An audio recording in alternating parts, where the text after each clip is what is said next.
Hello everyone, Rurikhan here coming at you with another first impressions video, and today we're going to be taking a look at Bound by Flame. Now this is actually a title that I got a glimpse of, I believe during Gamescom was the time that I got to have the first look at a very early beta of this game. And it has recently been released, so I actually requested for a review key, and I actually got it. And this is the PlayStation 4 version, by the way, so I'm going to be basing off all of my assessments of the title on the PlayStation 4 version of it, so bear that in mind as we move onwards. So this is a title that is being developed by, Focus Interactive Studio Spiders. And Spiders were also the people responsible for bringing you Mars Warlogs, if you guys remember that one. I also did a previous video for that particular title, and it should somewhat seem familiar because they're using the kind of like the style in which Spiders does RPGs seems to show in this particular title. And in case you guys are wondering what the backstory for this is, right now I would just like to tell you guys that I am only doing the a couple of side quests to show you guys game mechanics and all that. But in case you guys are wondering about storyline, I'll give you guys the very down and dirty of the very start of the game, because we are still fairly early on to the title. You are a member of a mercenary outfit called the Freeborn? I think it's Freeborn Blades. And the Freeborn Blades were tasked with protecting a bunch of priests called the Red Scribes, while they were performing a ritual from all these undead that happened to roam the wastelands. This ritual was supposed to really help us with this issue that we have apparently with some Frost Lords, even though I haven't really seen any Frost Lords per se. I've just seen a couple of undeads as well as other random monsters. But yeah, that ritual was supposed to help us out with a Frost Lord problem that we're having in the world. And that ritual, something went wrong and your character got possessed by a fire demon. That's pretty much the gist of it. After that, we ran away from the location of the ritual because it was being swarmed by undeads and all that. We had a boss fight, and then we ended up in this village, and now we're doing some side quests. So that is kind of like just to sum up the storyline for you guys. And there's no spoilers here. This is, like I said, the very, very start of the title. So how does combat work before I actually get into combat, because combat is pretty hectic. For starters, if you have two stances that you can have in combat. You can have the warrior stance, which is the one that I'm in right now. Warrior stance allows you to wield two-handed weapons. So this is a two-handed axe that I'm currently using. And then you have the ranger stance, which is dual-wield daggers. So you can buy new daggers, or you can buy new axes, hammers, or swords, but I do believe that for the ranger you always have to use daggers. Now you have some skill trees, which I will show you guys in a couple of seconds after I show you some actual combat, which will enable you to further develop these two fighting styles. Then you can also cast spells, because the fire demon possessed you, therefore you've gained the ability to cast magic spells, which nobody else in the world seems to have, because obviously nobody else in the world has actually been possessed by a fire demon. Now, these two fighting styles differ basically on one thing, which is the warrior stance is more around you parrying by blocking, so you can block using your two-handed weapon. Blocking protects you from 100% of the damage, in case you are wondering, and there is no limit to how much you can block. However, some enemies seem to have a couple of unblockable attacks, so keep that in mind. Also, doing perfect blocks, which means timing at the exact moment that an enemy would be attacking you, will give you a riposte against the enemy that was attacking you. So obviously, fighting as a warrior is more about blocking and parrying at the right times. Also, warriors have a guard break maneuver, which is this. You basically can kick enemies, or you can knee them in the face, and this will break their guard, thus allowing you to deliver an onslaught of blows. There's two types of blows that you can do, which are your fast attacks, also more for single target, and then you have your slower attacks, which are AoE based. The AoE attacks can be charged, at least for the warrior. I'm not so sure about the ranger. As you can see, we can charge this up. After it's charged up, you can unleash it, and you get that particular attack. Now, in terms of the ranger, instead of parrying, even though the ranger can also parry, the ranger is more about dodging, really, doing perfect dodges by pressing circle. You press circle, your character is going to do a dodge move, and perfect dodging will give you chances to counterattack. It'll also slow down time and do all other kinds of cool stuff. The Ranger is a lot faster when it comes to attacking, and dodging, I have to admit, seems to be a lot easier than parrying because dodging also gets you out of harm's way. So the Warrior seems to be slightly harder to play, at least from my perspective up until this point. I still decided to go with Warrior because obviously you guys would not be seeing me running around with daggers. It's just not my thing. But yeah, there's that. Then you can cast magic, but magic does not require a special stance. There's also a stealth stance, which you can press L3 and your character goes into the stealth mode, and that allows you to do stuff like backstabs and stuff like that, even though I don't use that all that much because I'm more of a warrior type person. Now, the game does not have a jumping button, which is a shame. As a matter of fact, as you can see here, we will have to climb down. This is kind of how they separate their different scenarios and so forth. Those of you who've played Mars Warlogs should be somewhat familiar with this. In terms of graphics and visuals, the game is okay. The main problem that I have with it is that it stutters from time to time, and to be honest, I don't think that this particular game is that demanding that it should make the PlayStation 4 stutter, so maybe a little bit more optimization needs to be done in order for this to run properly on the PlayStation 4. Probably I don't think people are going to have that problem on the PC, simply because the PC version of Mars Warlogs, at least if I remember correctly, was pretty well optimized. So, let's actually get into some combat, and then we'll talk some more about other mechanics. Now, here's the thing. This game is very challenging. I'm only playing on what can be considered normal difficulty right now. There's 4 difficulty levels. I'm in the second one. That character over there is a caster ally that I have. I can somewhat control the level of offensiveness she has. Even though I told her to be more defensive, she still insists on being all-out offensive. But now she's just flat-out blocking everything. Now, the reason why I'm not just going all-out in there and just start chopping those guys down is because I would die if I did that. Because, yes, the game is quite punishing if you go balls out. Now, what I'm going to do is I'm going to enchant my weapon with fire, but I do want to kind of lure them over here, because this area kind of funnels them so that I can just AoE blast the crap out of all of them. Now, since I have been possessed by a fire demon, I can cast spells, so I'm going to cast this, which enchants my weapon with fire. Now I'm going to charge up an AoE attack and just try to slice as many of these guys as I possibly can. Now, I also have a special skill that I've already invested in for the warrior, which is whenever I kill someone, I start regenerating life. So it's not like life leech, but it does help out because, trust me, you need every little bit you can get. Now, you can also use a target lock-on feature, which is not that useful unless you're using spells or stuff like that, because you do have spells. You also have a crossbow so that you can shoot bolts. Whenever you see time slow down, it means that either my character's about to do a special, not a special attack, but a critical attack, or it means that I've gotten a perfect parry. Now, my companion has actually died, which is a damn shame, because I would much rather have her alive. So let's keep just... Oh, crap. Now, I do have potions, but I hate using potions because they're not that easy to come by. Oh, crap. Where the hell am I supposed to go? Oh, I'm actually stuck in this corner against this guy, but it seems that the bigger one is left. So, as you can see, we can block pretty much all things. Our companion over there seems to have resurrected. So let's just keep attacking here. Now, I should have rebuffed my weapon with fire, but I'm slacking a little bit. It seems that the other one has actually regenerated full health, which is a pain. Now, are you going to kill this thing? This thing is just an annoyance that shoots out those little bolts. Oh, wow, this guy's going to be a pain. Let's buff up with fire again, and let's have at it. Critical hit.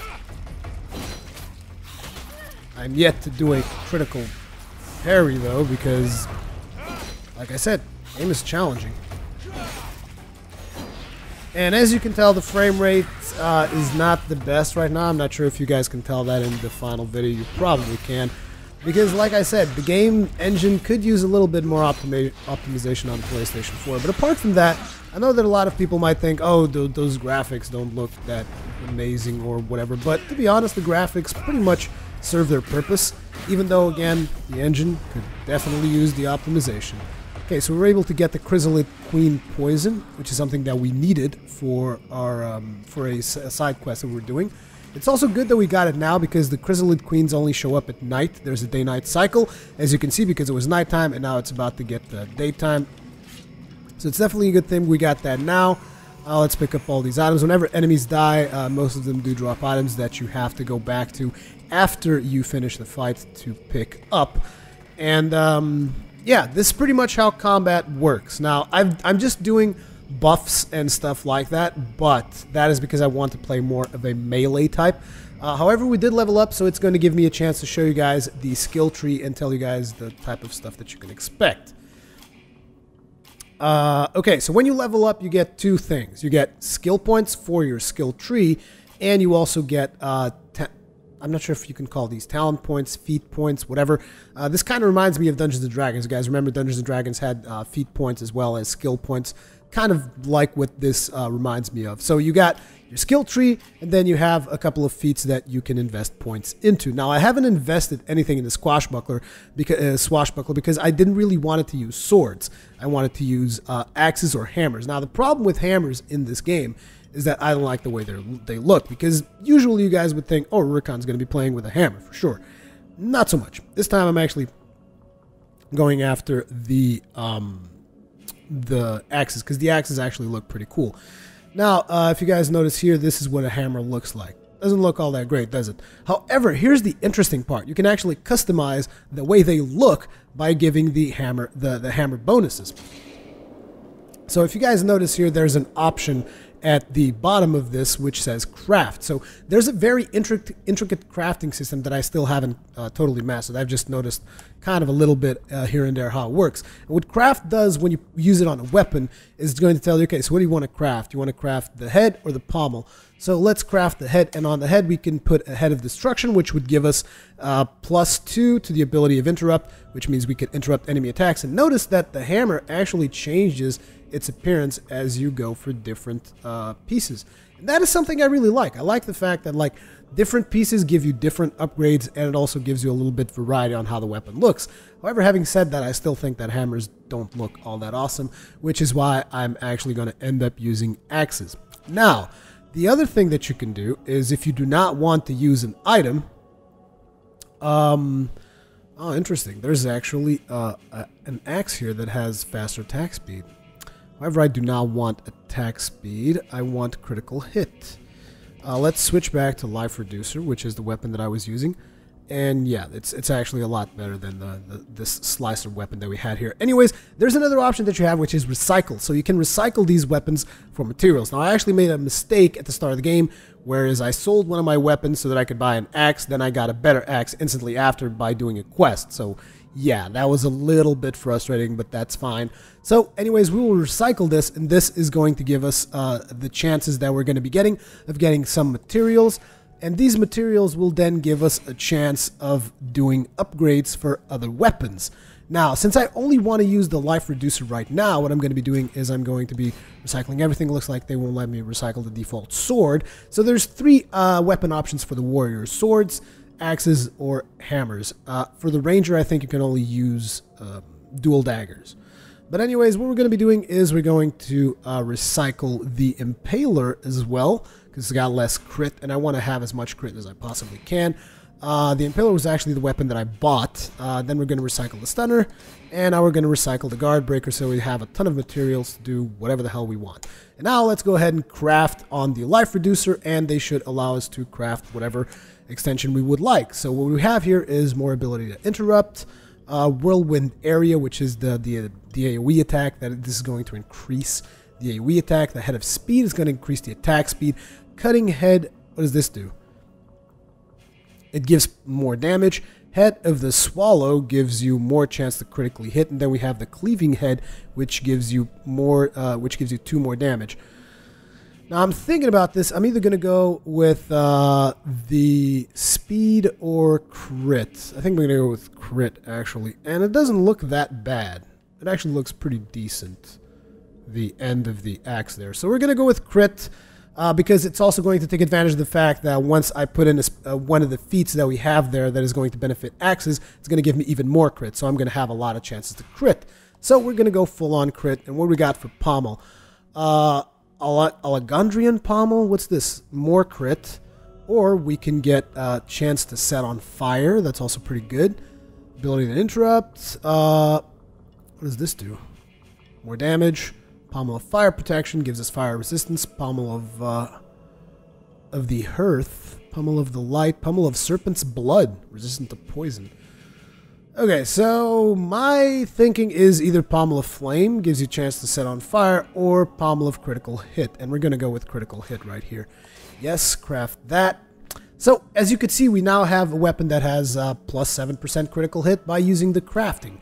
Now, the crafting is not limited to this. You can also craft, like, let's say we have the dual weapons here. We could also craft upgrades for those, but like I said, I do not want to use the Ranger all that much, so that doesn't matter. You can also, oh, looks like we have a new crossbow here. No, this is the default crossbow. You can also buy probably new crossbows, and then you can actually craft. We also have a new armor, I believe. I thought we had a new armor. Oh yes, we have the mercenary helmet, which I haven't equipped yet, and now we have.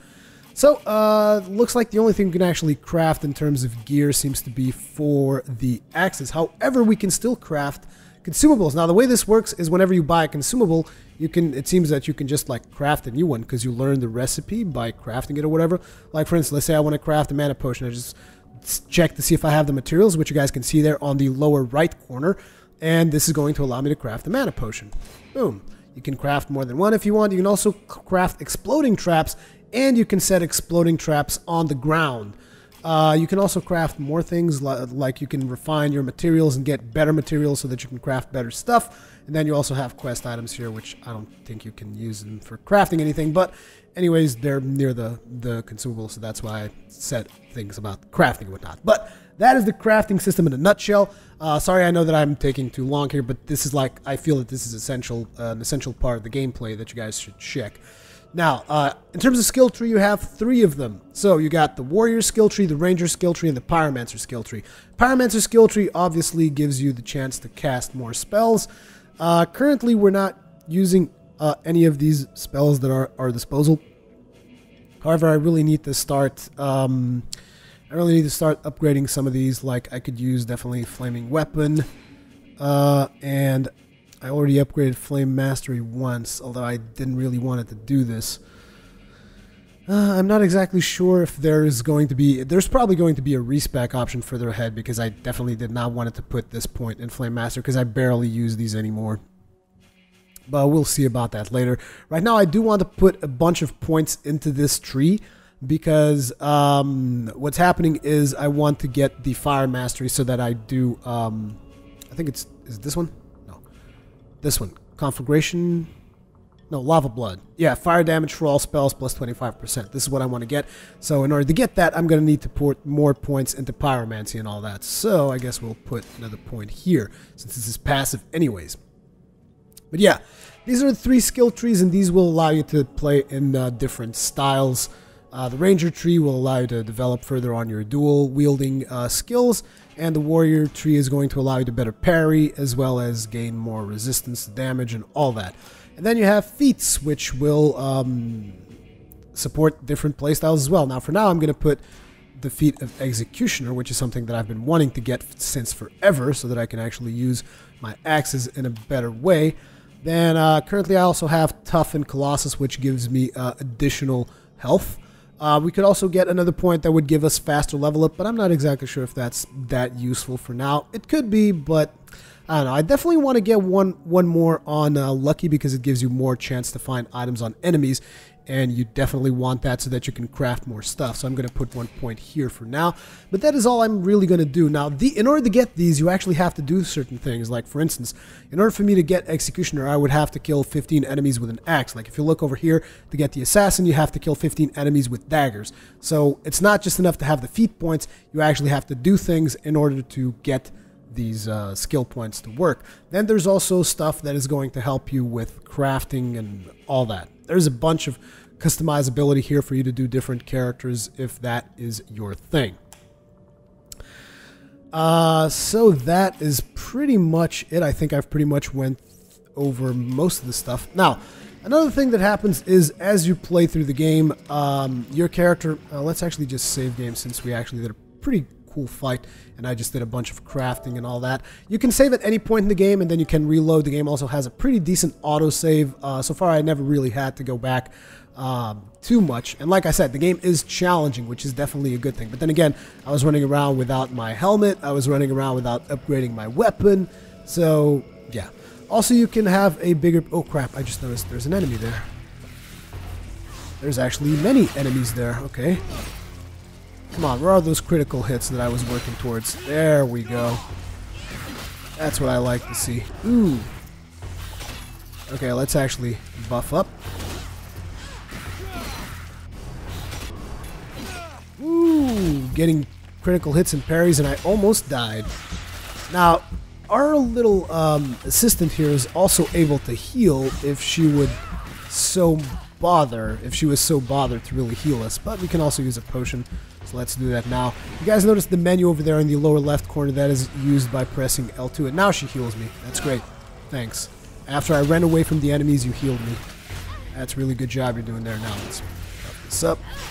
Actually, I just missed that attack. Damn it! Struggling a little bit here. There we go. Like I said, this game is challenging. I mean, just look at the beating I'm taking here. Which is also why you should be saving often. Also, you can't parry from the sides or from the back unless you put a couple of skill points into it. Oh, thank God for Rage. Rage is the skill that I've invested in that gives me health after I kill an enemy. It is so useful. Okay, now let's move away, rebuff. It's like, it almost seems like I'm playing on hard or that I'm playing really, really poorly. You guys take your pick. But I like it like this because, I mean, you kind of get tired of RPGs where you just go up to a monster and you just beat the crap out of him without actually taking any effort. Just like by spamming one key. And even though I am just using one key, I'm also like paying close attention to making sure that I block and making sure that I try to parry, making sure that I buff myself. You guys will notice that I did that throughout the entirety of this fight. Now, I do realize that not all players are going to enjoy this level of difficulty, but me, personally, you guys know me. I kind of thrive on this kind of stuff. It just, sometimes you do feel like you're struggling a little bit more than you really needed to. But it does take a bit of practice, as well as it requires you to actually craft items. Now, something that you haven't really seen me use and that I would like to use for you guys here real fast is let's try to use... You also have this tactical menu that you can use. It pretty much stops the game or slows it down to a crawl. You can actually use this to select the stuff that you want to do. Now, something that you haven't really seen me do is casting spells. So let's cast a fireball here for you guys. Actually, yeah, let's cast a fireball. Boom! Also, I put the map there. Sorry about that. Way map. Thank you. So that was a fireball that you guys saw me cast, just for you guys to get an idea. The other buff that I have is this, which reduces damage for as long as I have these fireballs around me.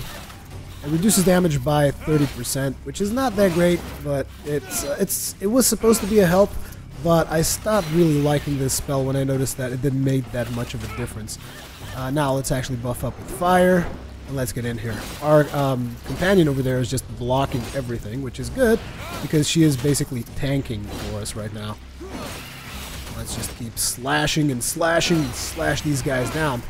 Now, this game also has dialogue trees and dialogue options that you can do, and as you progress through the game, apparently your character is actually going to engage in conversations with the demon that is inside you. And when you talk with that demon, apparently you're going to be able to make choices that will make your character lose its humanity but gain more power with the demon, or vice versa. Lose more power with the demon but gain more fighting power or whatever. Because I think the demon symbolizes, and this is just me thinking because I don't have that much experience with title yet. I'm like 4 hours in or something. But this is just me thinking that I do believe that the more you attune yourself with the demon per se, that is going to give you more more ability to cast spells and stuff. Oh, I thought I had targeted that one. Oh crap, there's a ton of them here. Not sure I'm going to survive this. Let's try to buff up. It seems that our little companion there has aggro on a lot of these, so Let's... Oh, I got interrupted in the middle of Whirlwind. This is no good. Ooh, getting my ass kicked. Oh, sweet. That was a good rage right there. Like I said, that rage skill that I popped is a lifesaver. Without a doubt, one of the most useful skills in a warrior, the rage. Now let's... Oh, god damn it. Let's heal. Ooh, crap, another one of those. Let's buff. Did a perfect block on those fragments, but there's... Oh, sweet! Now, I could have had another companion, and apparently I've been reading in the game's website, they say that you're going to be meeting a ton of companions. And I could have had another companion, which was an archer, but I decided to go with the caster because I figured, well, maybe she'll heal. And while she does heal, she's not that useful in terms of healing. Now, something else that I would say the game could use a little bit more polish on would actually be sounds. There were a couple of cinematics where I just felt the sounds just weren't all there. They lacked impact. Sometimes it just seemed like they even lacked the proper sound bite or whatever. I don't know exactly what happened there, but it could definitely use a little bit more work on the sound department, as well as a couple of touch-ups in the animations. And I would very much like to show you guys some cinematics, but I'm not sure if that is going to be possible. Up until this point, if you guys are curious about boss fights, I've only done one boss fight so far. Oh, this guy should have some decent loot right here. Gold, gemstone, bones, and bone dust. We also have a new type of enemy there. But like I was saying, I only fought one boss so far, and it was a really big boss, like a Colossus type deal, where I had to attack its legs and arms until I broke all of those four. He had a different health bar for each of those limbs. Damn it, these things are so annoying, though. I almost feel like just letting the ranged NPC take care of those. But I can also use the fireball, although it's not going to do all that much because I haven't leveled up my fireball at all, but it's like whatever, just get rid of these guys at a distance because they are very, very annoying. And like I said, I would also have crossbow, but I don't have any crossbow bolts on me. Now, one of the things that I wanted to show you guys was setting up traps, which you can also do, but it doesn't look like... the thing is, it's not that easy to get... Ooh, what the hell? The hell is this? Bound by Flame's version of a mimic? That was pretty beastly. Ooh, perfect parry. You like that, huh? You like that? I didn't think so.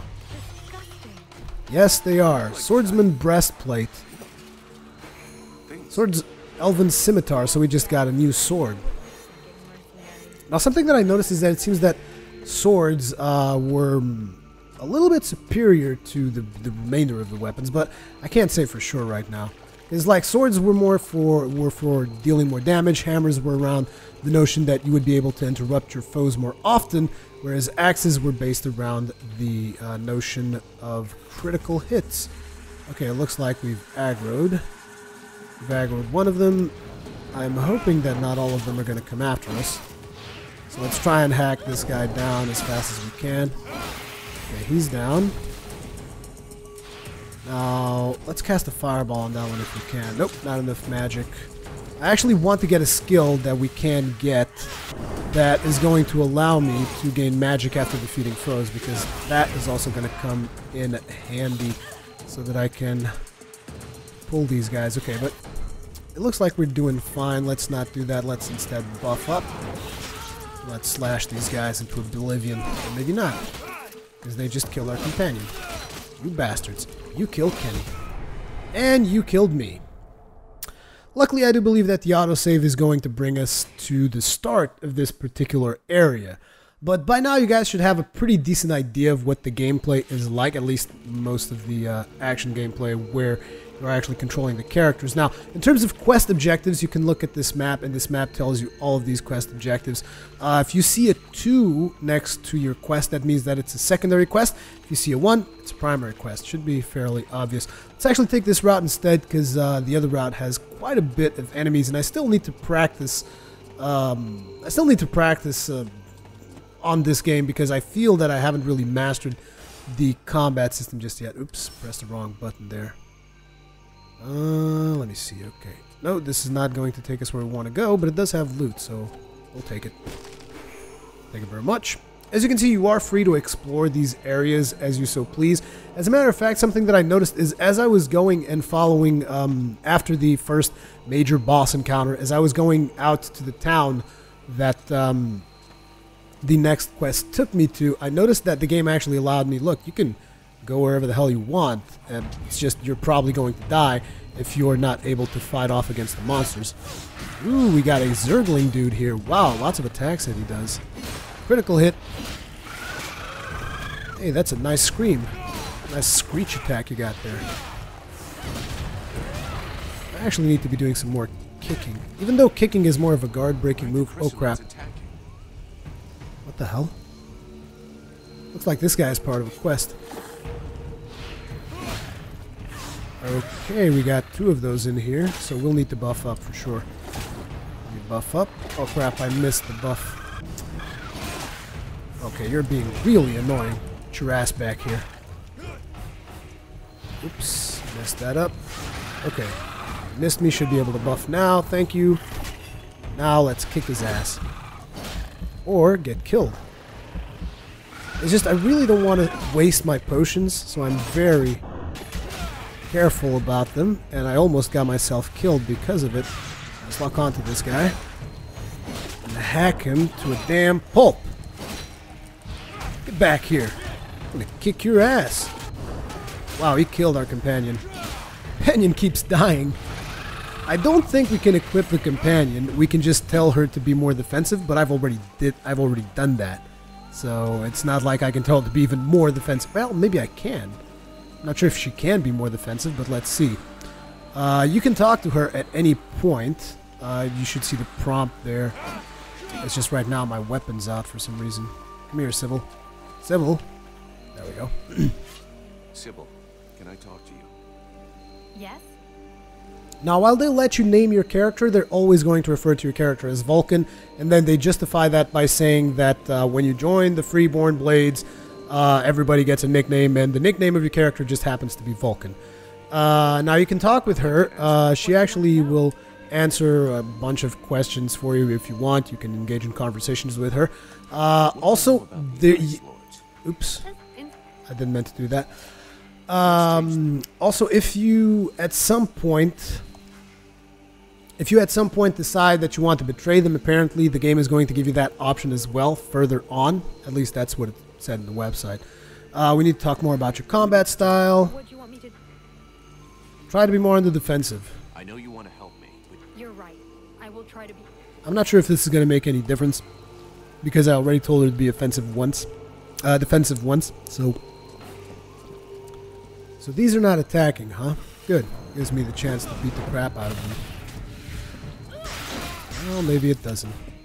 Let's start with the little one. He probably should go down faster now, wouldn't she? Wouldn't he even? Well, let's just attack both of them and pray for a good result. Okay, down that one goes. Now we have the rage buff. And critical, block. It's very much a game of like block, hit, block, hit. And like I said, with the Ranger, it's different, but I mean, me playing with the Ranger now would just be silly because I have all these upgrades in my weapons and whatever. So this guy is the healer's apprentice or something. Hey, time to wake up. Are you Heyman? Marana's assistant? Marana. You okay? Can you move?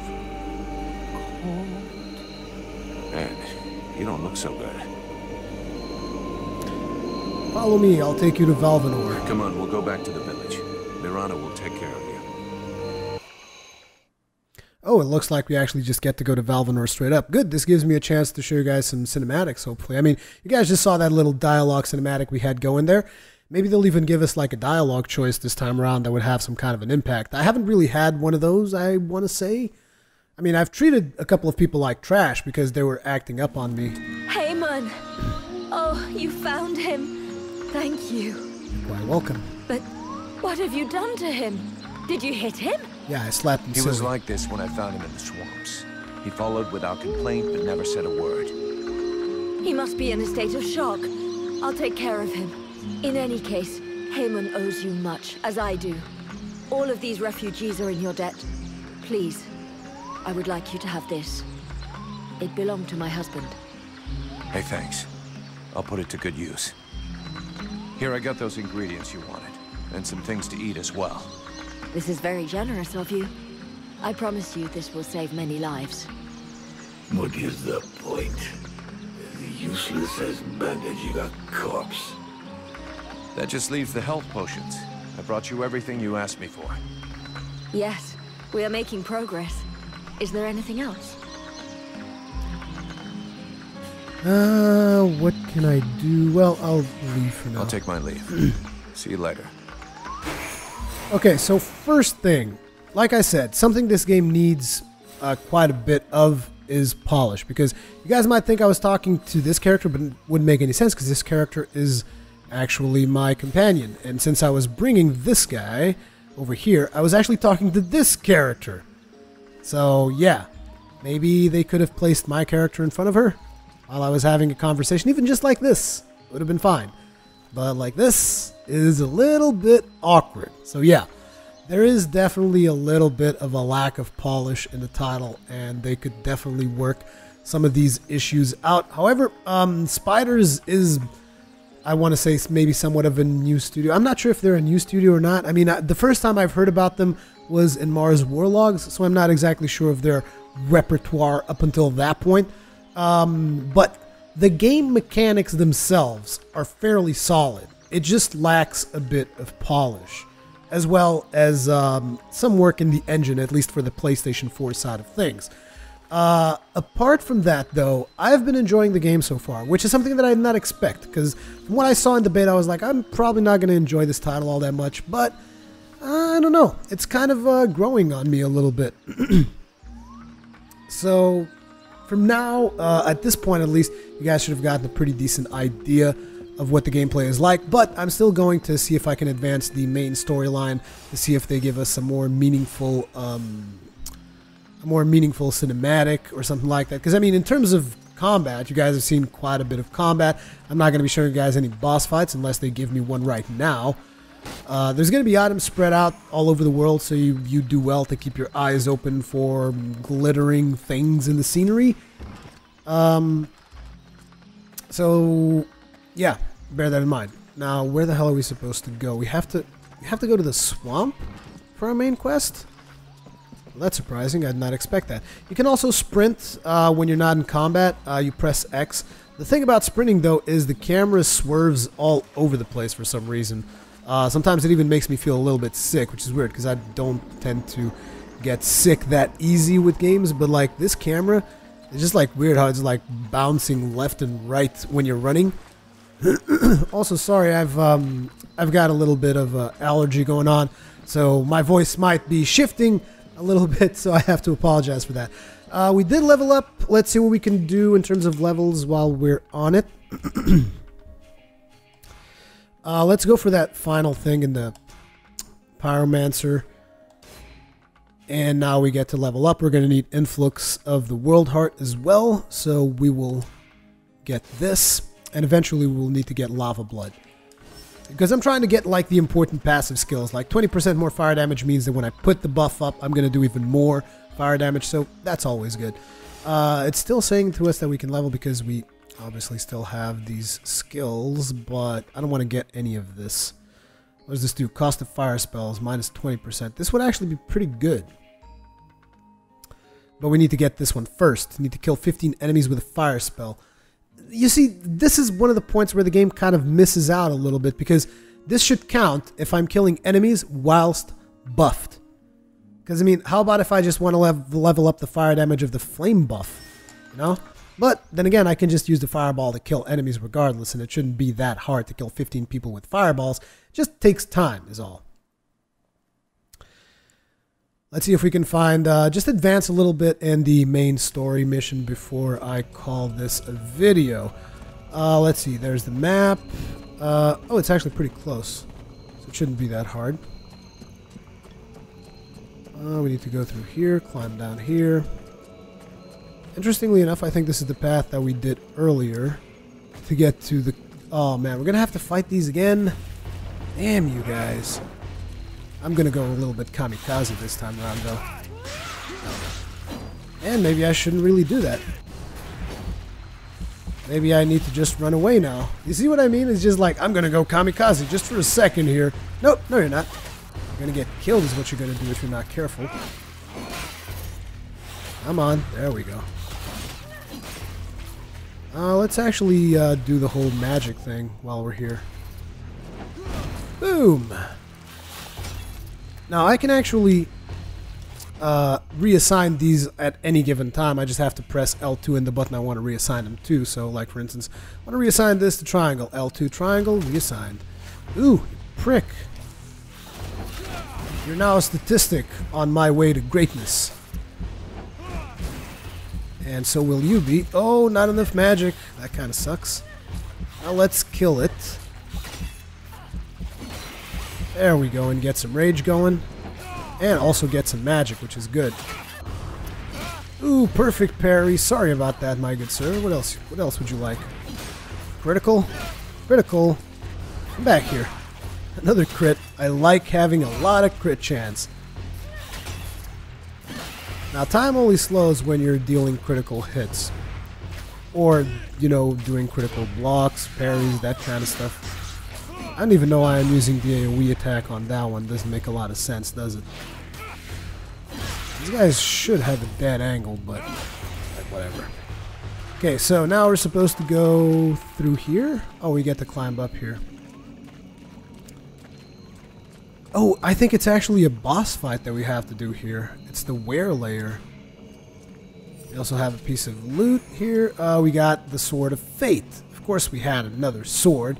Why wouldn't we get a sword? It's like, sometimes one of the things that I do have to complain about these titles is that they seem to put heavy focus on swords. I mean, just look at this. Elven Scimitar and Fate. We got two swords. See what I mean? Although the axe is obviously better because I've been spending all those points upgrading it, but still, you know? Anyways, I'm not going to use any of these, so I might as well recycle them. There we go. We also have a new breastplate. Wow. Okay, we'll use that. And we seem to have some new boots as well. And it's interesting, it changes the way your character looks every single time. I like this. Also, we can actually upgrade these as well now. Interesting, I didn't notice earlier that we could upgrade the mercenary's breastplate. We could put some shoulders in here. Well, I do like the crafting system here, and it's good that it's just like it's on the fly. You know, it's like, let's pretend you went to town and just fixed everything. I mean, sure, going to town would make it more realistic, but like, dude, I don't care. It's like, just let me do my thing. Max magic. Well, I'll have to actually spend some time looking these over and not just do it in the video, because otherwise I'll spend like, I don't know, 30 minutes or something just looking up different things that I can do. Now, I do believe that this is going to take me to the Werebeast or something, which is a beast that's attacking that particular village, and part of the quest that I have to do involves me slaying that beast. And switching to post-commentary on this particular section of the video.